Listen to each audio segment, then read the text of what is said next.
Hi hello ನಮಸ್ಕಾರ welcome to my YouTube channel. ಇವತ್ತಿನ ಬ್ಲಾಗ್ನಲ್ಲಿ ಕೇರಳ ರಾಜ್ಯದ ಕನ್ನೂರು ಜಿಲ್ಲೆಯ ತಳಿಪರಂಬ ತಾಲೂಕಿನ ಶ್ರೀ ರಾಜರಾಜೇಶ್ವರ ಟೆಂಪಲ್ ಬಗ್ಗೆ ತಿಳಿಸ್ಕೊಡ್ತೀನಿ. ಈ ಸ್ಥಳ ಬೆಂಗಳೂರಿಂದ 310 ಕಿಲೋಮೀಟ್ರು ಮತ್ತು ಕಣ್ಣೂರಿಂದ 25 ಕಿಲೋಮೀಟ್ರು ಅಂತರದಲ್ಲಿದೆ. ಈ ಸ್ಥಳಕ್ಕೆ ಬೆಂಗಳೂರು, ಮಂಡ್ಯ, ಮೈಸೂರು, ಹುಣಸೂರು, ಗೋಣಿಕೊಪ್ಪ, ಉಳ್ಳಿಕಲ್, ಶ್ರೀಕದಂಬಪುರಂ ಮಾರ್ಗವಾಗಿ ತೆರಳಬೇಕಾಗ್ತದೆ. ಎಕ್ಸಾಕ್ಟ್ ಲೊಕೇಶನ್ಗೆ ಗೂಗಲ್ ಮ್ಯಾಪ್ನ ಫಾಲೋ ಮಾಡಿ.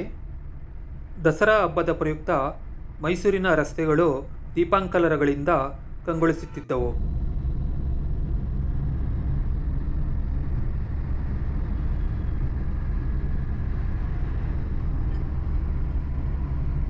ಹೋಗುವ ಮಾರ್ಗದಲ್ಲಿ ಅರಕೆರೆ ಫಾರೆಸ್ಟ್ ಸಿಗ್ತದೆ, ಕರ್ನಾಟಕ ರಾಜ್ಯಕ್ಕೆ ಸೇರಿದ್ದು. ಇಲ್ಲಿ ಆನೆಗಳ ಸಂಚಾರ ತುಂಬ ಇರ್ತದೆ, ಗಾಡಿ ಓಡಿಸ್ಬೇಕಾದ್ರೆ ಸ್ವಲ್ಪ ಹುಷಾರಾಗಿ ಓಡಿಸಿ. ಶ್ರೀ ರಾಜರಾಜೇಶ್ವರ ಟೆಂಪಲ್ನ ರಸ್ತೆ ಇದು. ಸರಿಸುಮಾರು 7 ಗಂಟೆಗಳ ಪ್ರಯಾಣದ ನಂತರ ನಾವು ಈ ಸ್ಥಳಕ್ಕೆ ತಲುಪುತ್ತೇವೆ.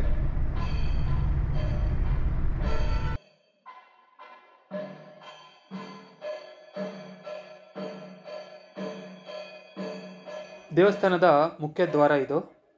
ಈ ದೇವಸ್ಥಾನದ ಸಮಯ ಮುಂಜಾನೆ 4:45ರಿಂದ ಮಧ್ಯಾಹ್ನ 12 ಗಂಟೆಯವರೆಗೂ ಹಾಗೂ ಸಂಜೆ 5ರಿಂದ ರಾತ್ರಿ 8:30ರವರೆಗೂ ತೆರೆದಿರುತ್ತದೆ.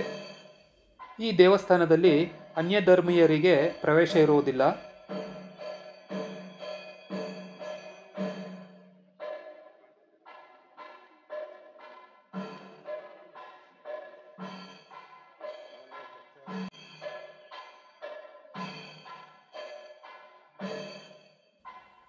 ದೇವಸ್ಥಾನಕ್ಕೆ ಸೇರಿದ ಕಲ್ಯಾಣಿ ಇದು. ಈ ಕಲ್ಯಾಣಿಯ ನೀರನ್ನು ದೇವಸ್ಥಾನದ ಪೂಜಾ ಕಾರ್ಯಗಳಿಗೆ ಬಳಸುವ ನೀರಾಗಿರುವುದರಿಂದ ನೀರಿನ ಪಾವಿತ್ರತೆಯನ್ನು ಕಾಪಾಡಿಕೊಳ್ಳಲು ಭಕ್ತಾದಿಗಳಿಗೆ ಇಲ್ಲಿ ಪ್ರವೇಶ ಇರುವುದಿಲ್ಲ.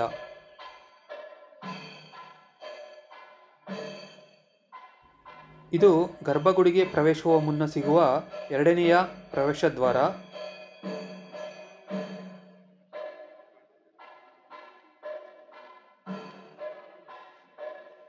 ಪಾರ್ವತಿ ದೇವಿಯು ಶಿವನಿಂದ ಪಡೆದ 3 ಶಿವಲಿಂಗವನ್ನು ಈ ಸ್ಥಳದಲ್ಲಿ ಪ್ರತಿಷ್ಠಾಪಿಸಿದರು ಎಂದು ಹೇಳುತ್ತಾರೆ. ಹಾಗೂ ಲಂಕೆ ದಹನದ ನಂತರ ಪ್ರಭು ಶ್ರೀರಾಮಚಂದ್ರನು ಮರಳಿ ಅಯೋಧ್ಯೆಗೆ ತೆರಳಬೇಕಾದರೆ ಈ ಸ್ಥಳಕ್ಕೆ ಬಂದು ಪೂಜೆ ಸೇವಿಸಿದರು ಎಂದು ಇತಿಹಾಸದಲ್ಲಿ ಉಲ್ಲೇಖಿಸಿದ್ದಾರೆ. ಒಳಗೆ ಬಂದ ಕೂಡಲೇ ನಮಗೆ ಲೆಫ್ಟ್ ಸೈಡು ಸರ್ವಿಸ್ ಕೌಂಟರ್ ಸಿಗ್ತದೆ.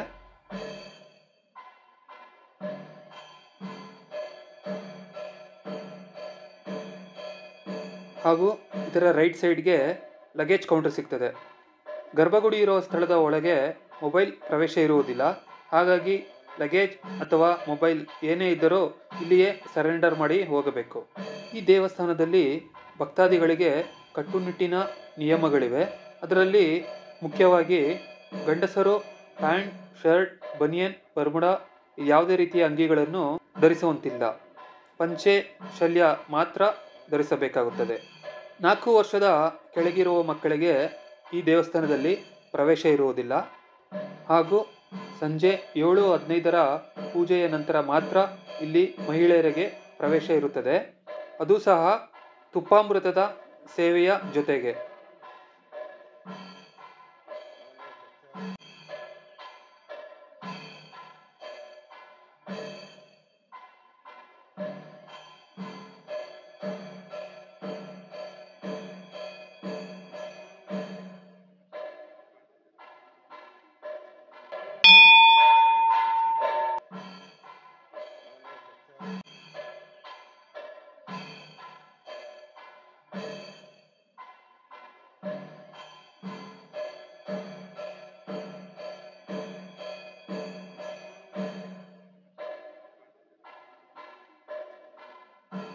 ಸರ್ವ ಇಷ್ಟಾರ್ಥ ನೆರವೇರಿಕೆಗಾಗಿ ಇಲ್ಲಿ ವಿಶೇಷ ಪೂಜೆಯನ್ನು ಮಾಡುತ್ತಾರೆ. ಹಾಗೂ ತುಪ್ಪದ ಸೇವೆ ಹರಕೆ ಇಲ್ಲಿ ವಿಶೇಷವಾಗಿದೆ.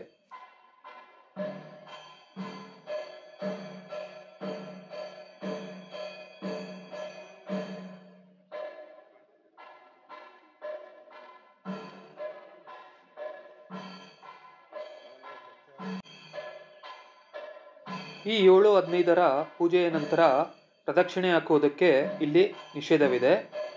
ಗರ್ಭಗುಡಿಯ ಮುಂಚೆ ಸಿಗುವ 3ನೇ ಪ್ರವೇಶ ದ್ವಾರವಿದು. ಹಗಲಿನ ಸಮಯದಲ್ಲಿ ಮಹಿಳೆಯರಿಗೆ ಈ ಸ್ಥಳದಿಂದ ಮುಂದೆ ಪ್ರವೇಶ ಇರುವುದಿಲ್ಲ. ಇಲ್ಲಿ ಶಿವನನ್ನು ರಾಜರಾಜೇಶ್ವರ ಎಂಬ ಬಿರುದಾಂಕಿತದಿಂದ ತುಪ್ಪದ ನೈವೇದ್ಯವನ್ನಿಟ್ಟು ಪೂಜೆ ಮಾಡುತ್ತಾರೆ.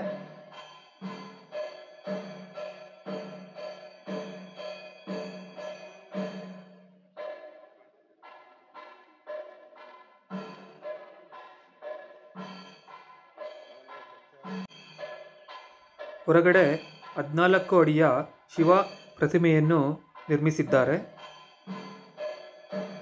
ಶಿವನಿಗೆ ಪ್ರಿಯವಾದ ಬಿಲ್ವಪತ್ರೆಯನ್ನು ಬಳಸಿ ಇಲ್ಲಿ ಪೂಜೆ ನಡೆಸುವುದಿಲ್ಲ. ಬದಲಿಗೆ ತುಳಸಿ ಎಲೆ ಬಳಸುವುದು ಇಲ್ಲಿ ವಿಶೇಷವಾಗಿದೆ.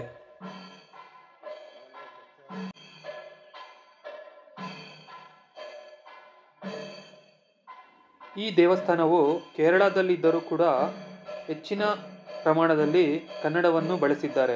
ಕಾರಣ ಇಲ್ಲಿ ಕೇರಳ ಭಕ್ತಾದಿಗಳಿಗಿಂತ ಹೆಚ್ಚು ಕರ್ನಾಟಕದ ಭಕ್ತಾದಿಗಳು ಭೇಟಿ ನೀಡುತ್ತಾರೆ.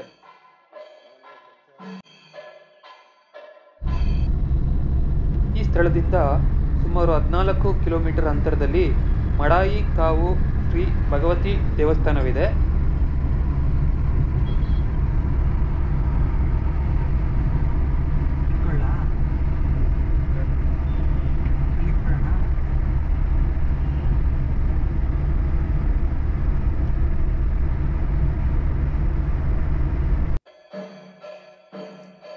ಮಡೈ ಕಾವ್ ಶ್ರೀ ಭಗವತಿ ಟೆಂಪಲ್ನ ಸ್ಥಳವಿದು.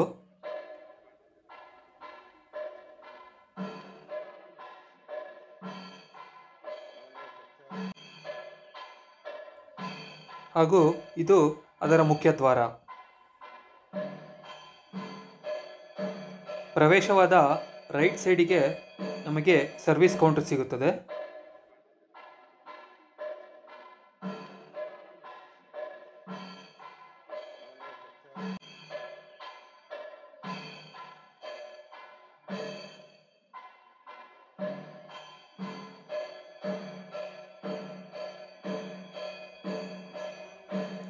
ವಿವಿಧ ರೀತಿಯ ಹಲವು ಸೇವೆಗಳು ಇಲ್ಲಿ ನಡೆಯುತ್ತದೆ. ಅದರಲ್ಲಿ ಮುಖ್ಯವಾಗಿ ಶತ್ರು ಸಂಹಾರ ಪೂಜೆಯು ವಿಶೇಷವಾಗಿದೆ. ಈ ಶತ್ರು ಸಂಹಾರಕ್ಕೆ ರು 380ರಂತೆ ಶುಲ್ಕವನ್ನು ನೀಡಬೇಕಾಗುತ್ತದೆ. ಶುಲ್ಕದ ರಸೀದಿಗೆ ನಮಗೆ ಮೊದಲಿಗೆ ತುಪ್ಪದ ದೀಪವನ್ನು ನೀಡುತ್ತಾರೆ. ಇದನ್ನು ಹಚ್ಚಿ ಮುಂಭಾಗದಲ್ಲಿ ಪ್ರಾರ್ಥನೆ ಮಾಡಿ ತದನಂತರ ಒಳಗಡೆ ಪ್ರವೇಶಿಸಬೇಕು.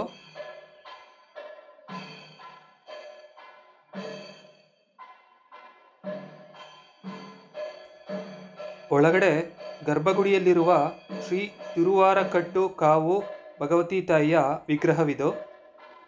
ಇಲ್ಲಿ ಸಸ್ಯಾಹಾರ ಮತ್ತು ಮಾಂಸಾಹಾರ ಎರಡೂ ರೀತಿಯ ಪ್ರಸಾದವನ್ನು ಭಕ್ತಾದಿಗಳಿಗೆ ನೀಡುತ್ತಾರೆ.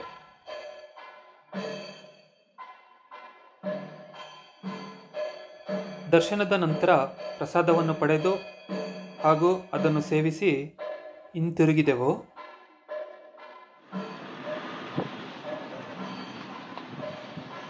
ಬೆಂಗಳೂರಿಂದ ಹೋದವರು ವಾಪಸ್ ಬರುವಾಗ ನಮಗೆ ದಾರಿಯಲ್ಲಿ ಮತ್ತಿಗೂಡು ಆನೆ ಶಿಬಿರ ಸಿಗುತ್ತದೆ.